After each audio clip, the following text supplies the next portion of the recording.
So Turkey wanted to support Pakistan's misadventures. Congratulations, Turkey, you bought yourself a front row seat to your own economic isolation. So in my last video on Turkey and India, I told you about how India militarily encircled Turkey across the Mediterranean and the Caucasus. Well, wait until you see the economic bloodbath. India didn't just choke Turkey's military ambitions. New Delhi systematically dismantled Turkey's financial footprint.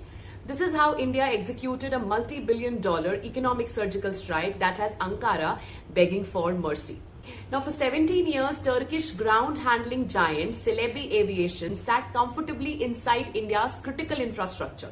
They managed flight and cargo operations across 9 major airports, including Delhi and Mumbai. But you cannot back cross-border terror and expect to keep your keys to Indian skies or to India's skies.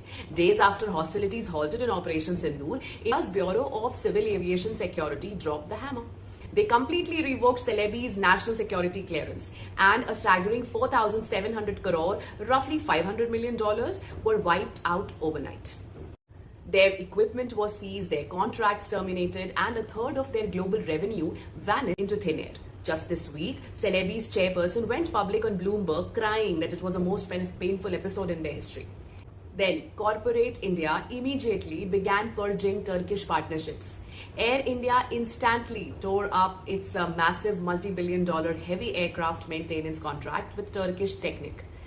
New Delhi sent a chillingly clear message to the corporate world: if your home country funds hostility against India, your company is a national security risk. Now, Ankara relies heavily on big fat wedding, holiday travelers. Following Turkey's pro-Pakistan stance, a massive boycott Turkey wave swept across Indian travel agencies. Indian holiday bookings to popular Turkish was affected by massive 60%. So, India, I suppose, treated them like an amateur investor who bet everything on a bankrupt stock. Next time Turkey thinks about interfering in India's internal matters, it must check its bank account first. Follow for more such geopolitical updates and subscribe on YouTube.